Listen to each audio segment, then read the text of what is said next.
All right. Welcome back to Better Talk Hip Hop. No intro gang, host with no nickname. We're gonna get right into this Killer Michael album. I'm gonna mention something just real quick, and then I'll let you, Eddie, get into it. But I just want to highlight the features on this album, not because of like how good or bad they were, but I don't know if anybody noticed, this is 30 years basically of Atlanta influence on one album.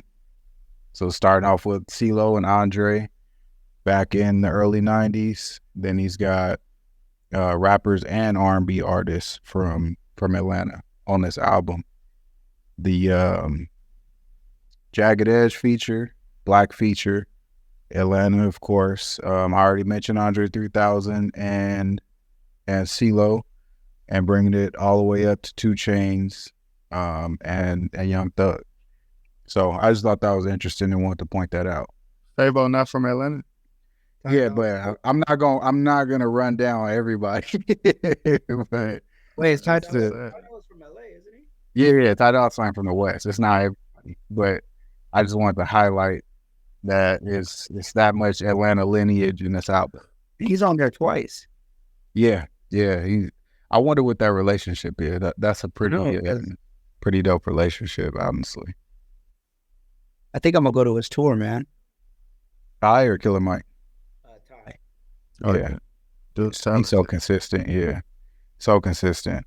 So yeah, I just wanted to point that out. I thought it was interesting just going down the list of features. It's like, damn, he pretty much has everybody that's somebody in each era of Atlanta. I mean, I'm not like a big Killer Mike fan. I guess I just don't like go looking for him.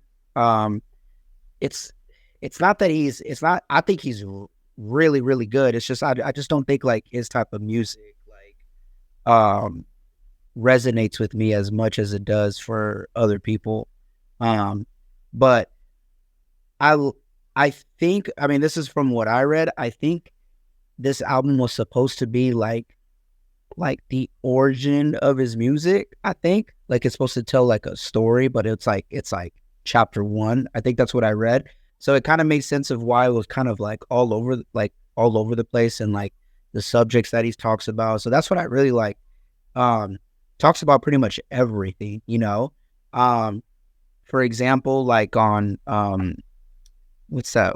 On Slumber, which is kind of, he goes into like the origins of like his childhood, you know, and basically like his, you know, like his teenage years. He talks about the romance in his teenage years. I thought he was really, really creative. And I loved, obviously, Jagged Edge. I can't remember the last time I heard Jagged Edge on anything. So what you were talking about, It's been a while. yeah, like, I mean, That was hard. What about the, you know, the Atlanta origins? My personal favorite song, I'd probably say Something for Junkies. I love that song, man. Like, because again, it talks about his family, about his aunt was a crack addict. And that's where I say, like, it's kind of all over the place. It's like, it feels to me like that whole origin thing kind of makes sense, because it talks about his teenage years, his aunt who's a crack addict, motherless, you know, was another one where, with Aaron Allen Kane, who at that point, that was like kind of only like the second time I've ever heard of, I've heard Aaron Allen Kane. The Mozzie track was insane. How he starts off Down by Law with CeeLo was like, it just off the rip, boom, you know. But I do think as the album goes on, it got kind of, I don't know if this is how y'all feel too, but it got kind of more, I don't want to say dull, but I kept like, I was hyped, and then like little by little, like it kept bringing me down. And I don't know if like, you know, he talks about, you know, his origins of his past, and I think as the songs go on, they got kind of more somber. But then he picks it back up with the Ty Dolla track. Where's it at? 2 Days. Spaceship Muse is awesome. I'm not a Blast guy, so Exit 9 is like, you know. I'd probably give it a good 7, 8 out of 10. Like, it's a really good album. And again, this is someone that's coming from who doesn't really go out there listening to like Killer Mike.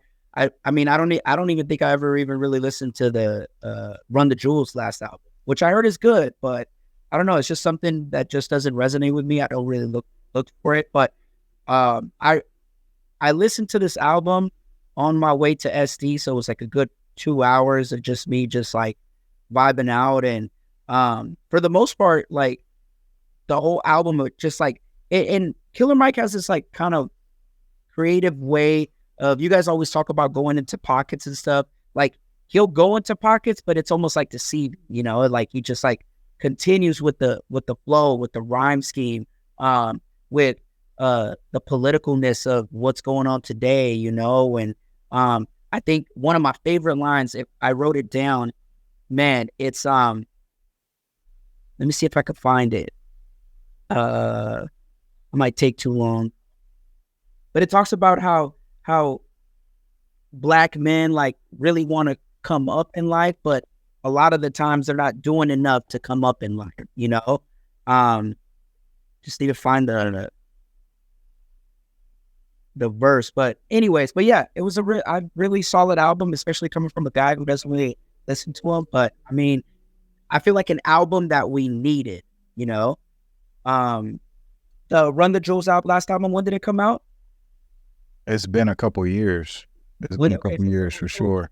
So, but he's like, it's been a while, but like he's always kind of been, you know, doing interviews, kind of teasing a solo album, and honestly, like it resonated for sure. So, 7.8 for me for sure. Yeah, 7.8 is a good score. Yeah. What'd you think, Jason? Oh, right here. Hold on, Jake. Oh yeah, go ahead. What the fuck, man? It was my turn. because I think this is on the song Exit 9. Because I mean, I don't really. Again, I think it's maybe more of a Blast thing. I'm like, so whatever. But he says, too many of y'all laid up, and that's why y'all laid off. You know, and I heard that. Yeah, and that shit was just like, and that could just doesn't mean just towards Black folks. It just could mean for everybody. You know, just like whether you're whatever industry you're in the music industry, and, you know, blue collar, white collar, whatever. But I mean, he's just, in a sense, like when he says that, he's like speaking it with emotion, just like letting y'all know, like, hey man, like, you know, it's time to get to work, you know? So yeah, there you go, Jason, go ahead. I think you made some great points, Eddie. Very well said. If I had an applause button, I'd press it. I really like this album. I'd probably say Killer Mike, he's been here for a while. And so I want to deem like the term out of the guys that are still around, like the elders, I think he's like an elite elder. You know, if that's safe to say, like, because, you know, around the guys in his group, his era, I'd probably say like right now, because you know how guys are coming back around, I think he's up there in the top tier, like up there with the best as far as like the guys that definitely got a different respect level. Yeah, than other people in his era. It's changed. Like the tide has for sure changed, and he's fucking killing it as far as it. So I think he's top tier as far as people in his era, and I think he's hella fucking killing it with everybody that's out now. It's just a dope ass album. But I do want to highlight that he is. I want to coin that term, elite elder, and we need to protect this man. I think Killer Mike should be the ambassador for Black people, period, because the way that he can eloquently speak about everything. So I took this album, it's called Michael, and the way you said it, there's highs and lows. I think I think it was strategically made to be like that. Just everywhere, take you up, take you down. He's talking about the streets, he's talking about politics. There's not too many people that can pack this information and rhyme schemes and dope melodies and so digestible.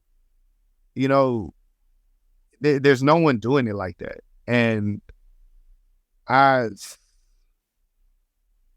really did appreciate it. And it's something that I haven't had the chance to give it. I've probably given it like 2 to 3 listens, you know what I mean? And I get something from it every time. My favorite song, I'm biased with Currency, so Spaceship Views was my favorite. Just cause Currency was on that. I knew you was gonna feel that. Come on. Like the fact that you got Currency on the album says a lot. You know what I mean? Because Currency don't pop up for nobody. You know, Jagged Edge, that was my shit. You know what I mean? I love them. I format a lot of my harmonies off Jagged Edge. So to hear them, to see that respect, Love Black, Fabo was tight. Something for Junkies was hard as fuck. I'm with Eddie on that one. CeeLo Green is always a hitter, you know? And that was Every time. that's Dungeon Fam shit, right? Yeah, So that's Dungeon Family. that was nice to see them. You know, that alliance still there. Ty Dolla $ign. Yeah. The Mozzie joint was hard. It's so dope to see somebody like that putting out innovative sounds the way that he does. I was really inspired by this. Bro could be, and then there were times where his cadences, I had to look at the song a couple times because it sounded like someone else in a way. Like he has this way of switching his voice up, to where sometimes there were times where I thought it was a feature. So that was really cool. Hey, you mentioned that. I thought in that first song with CeeLo, Mm-hmm. that's exactly what I thought. I didn't even know it was CeeLo on the joint. I thought he switched it up. I thought it was the same person. So it's exactly like, oh, I liked how ooh, my thoughts getting jumbled up. Yeah, it was really crazy how he can. I didn't know he had really, you know, that type of ability to switch his voice up like that. I'm definitely it makes me want to go back and double back on a lot of Run the Jewels shit. You know, I check in with them, but not as much as I should. I have a high. It's just, I don't know. It's weird. Like I have a high respect for these guys, but there's times where I don't always get to their albums and shit. So. Yeah, it's such a niche genre, right? Mm. Yeah, because it's so layered. Like with Run the Jewels, like I love Run the Jewels, but I do have to be in the mood for it. I think we're all kind of not really mentioning Scientists and Engineers because that was the single. So I'm pretty sure everyone's aware of that. But just in case, I did appreciate it, just in case, because I noticed I didn't mention that. Loved Andre 3000's flow on that. Really abstract with it, and that's actually the song. I saw it kind of like going through social media and all the hip hop blogs highlighting it and stuff like that. And that's the song that made me realize kind of like what he was doing with the track list, with the whole Atlanta thing that I mentioned before. Hey, Jay, so I've always been confused by this. So on the track listing, like for example, Scientists and Engineers, this is a Killer Mike album, right? Right. So it says Killer Mike and Andre 3000, and then obviously Scientists and Engineers featuring Future. Why is it Killer Mike and Andre? Why isn't it Killer Mike featuring Future, Andre 3000, since it's Killer Mike's album? Do you get what I'm saying? It says Killer Mike and Andre. Yeah, like but because it's his album, obviously Andre 3000 is featured. Why doesn't it say featuring Future, Andre 3000? I've always seen stuff like that on albums. Yeah, why is it like that? That's a good question. That's a fucking. I could be totally wrong, but it could have to do with the splits. I was just about to say. So go ahead, Jason. Yeah. All right, go ahead. No. You got more insight. Go ahead. Man, somebody go. I think just like with the splits. So maybe it could be a thing where either it was Andre's song, maybe it was Andre's song, or it started. You know what I mean? And then like of whose song it was, or they made it together. And then because Elements, there's a lot of songs that'll start a way and then they end a whole different way, and other people get involved. And so I'm guessing that Erin Allen Kane, who fucking bodied that shit, her harmonies, and the way she executed with the Killer Mike's verse was amazing. So you think like Killer Mike and Andre were in the lab together making this joint, and then like Future and Erin Allen Kane, they got sent the track, they did their vocals, whatever, sent it back, and then Killer Mike and Dre mixed it together, kind of were like doing their thing together. Yeah, that makes sense. Or that it makes, was, it could just be where it originated too, or what they negotiated. Yeah, I've always seen that, and I was like, oh, how come it's like this, even though it's their album, but yet they're not feat. It's not feat. Yeah, okay. it could be, or it could, be more of like these two accompanied by the rest. Like this is these two on the song, like, but because both of these people probably want it on both their track listings. And you think is Dre teasing a new album? Because that's what I've been hearing too. This fucking Andre 3000, that nigga somewhere with a flute right now. Did you see the Killer Mike interview? Was it Breakfast Club? But he said Andre was coming out with an album that he had 9 songs and they were flying in to listen to it. And then the next day, because that shit blew up all over the internet, and the next day he said, "Oh, I was high, like I didn't mean to leak it, and I could be wrong, etc." etc. Yeah, it was like he wasn't going. Like, why did he do that? Hey, man, you fucking my shit up, dog. Or like we don't even really get a lot of Andre. Like I think the last thing I heard from Andre was the song with Kanye. Yeah, definitely the last time. Yeah, but that's horrible. You can't just go out and say that shit, man.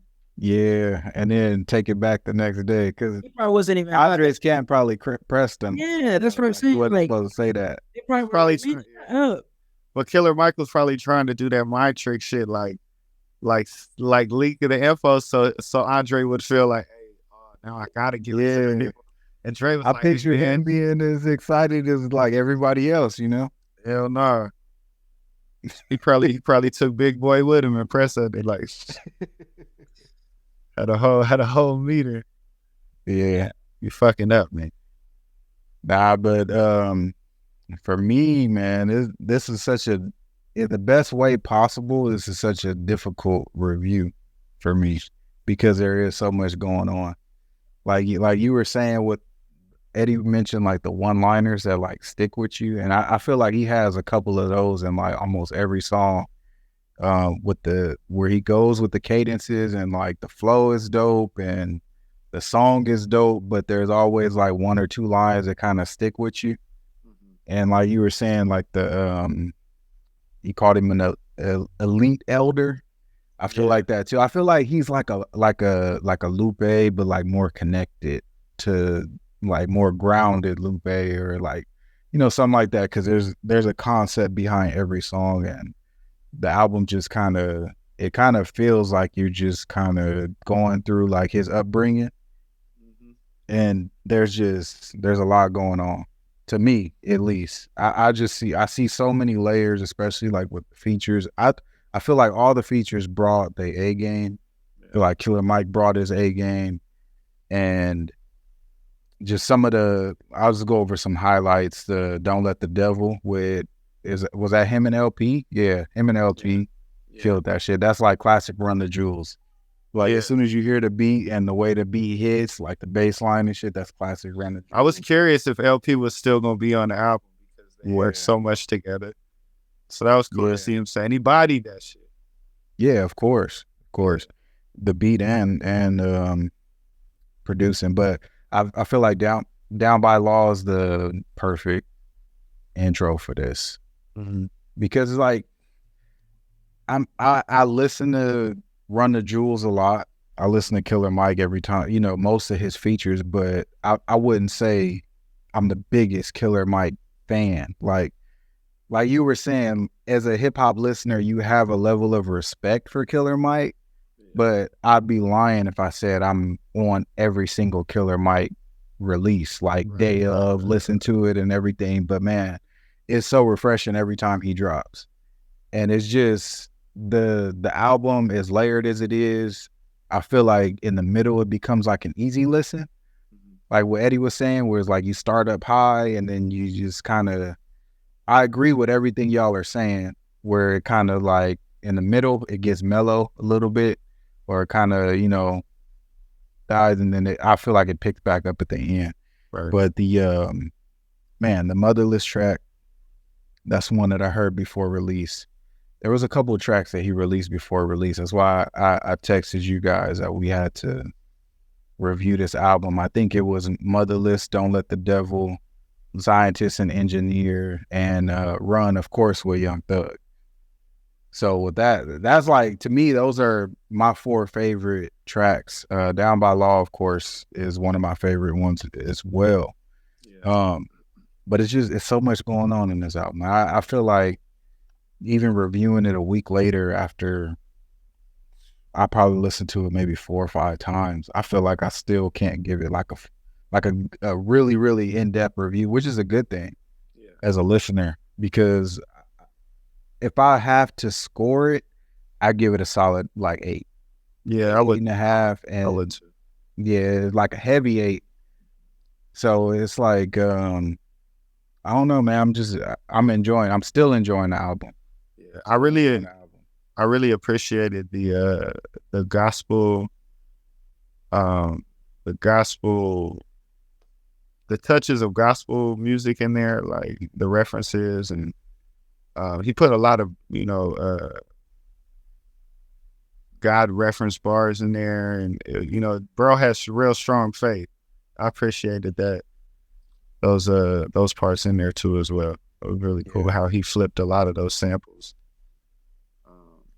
And being a Run the Jewels listener, I can appreciate the more personal concepts on this album. Yeah, I appreciate the features and like who he brought out, and the mix of the features. Not necessarily somebody who I would think would be on a Killer Mike album, like Black, like Jagged Edge, like Ty Dolla $ign, even Currency. Like, even though they're in that same respect realm, I wouldn't think that they would get on a track like that. But it's just a good change of pace for Killer Mike. I think it's like not a coming of age, but just like he dropped his album and is allowing people to appreciate him for just him and his artistry itself. Because him and LP, they do their thing together, and it's like, yeah, as a collective, they're dope.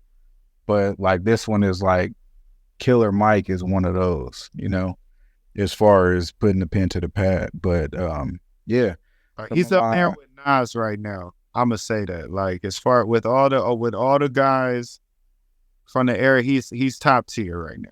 Yeah, I mean, lyrically, there's not, there is just lyrically he's on. And what did Kendrick say on Pimp a Butterfly? What was the line? If you did, Killer Mike could be platinum. Yeah, so he got that. Damn. Yeah. I forget the entire context. That should have probably come to me right after we get off. But that line, yeah. But he's had the respect of the MCs forever. So it's good to see him getting some eyes with the Future and Andre 3000, because that made headway on the internet and stuff like that. But yeah, man, I enjoyed the album.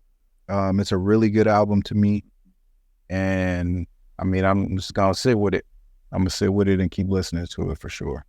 Good job. There's like so much I want to say, and so much that like the thoughts that are like leaving as well because of how layered it is, and it's just it's a really good album.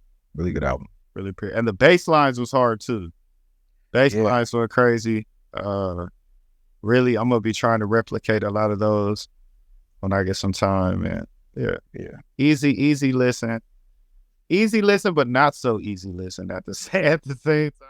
I was about to say, yeah, like it'll be like there's a lot of layers. Yeah, you'll be cruising, riding, and it'll either be like a bar that fucks you up, like, oh, hold up, did he just, or like the instrumentation, or then the track listen will switch up. So it's, I don't know, like there are parts that go easy, and then it's definitely it's a ride, man. Yeah. I feel like the features are a flex, low key. Like, not that many people could bring Andre out, not that many people could bring CeeLo out, and to get him on the track with Future and then Ty Dolla $ign. You could get Ty Dolla $ign to come out. I know Ty Dolla $ign, but it's it's just a mix. But what I'm saying, it was very interesting to see Ty Dolla $ign show up on some Killer Mike. Yeah, bro, Twice. The most interesting one was definitely Mozzie to me. Yeah, because Mozzie killed though. He's like a whole different like era, but like that Mozzie, because he just got out of jail too. Yeah, it's like a whole different low key. It's a whole different like subgenre of hip hop too. Like that. Usually, what do they call New York, that gangster music from New York? What do they call it? Drill music. So Mozzie, he's not drill, but he's like kind of like drill. Like, he's just, his shit is like, Mozzie shit is like hardcore.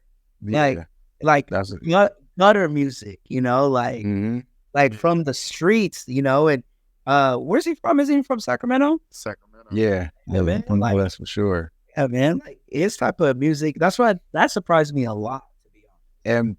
And when you see Killer Mike and Mozzie, like, I don't know how everybody else, and I listen to Mozzie, I was not expecting him to keep up, and he brought that shit. Yeah. And Mozzie killed that for sure.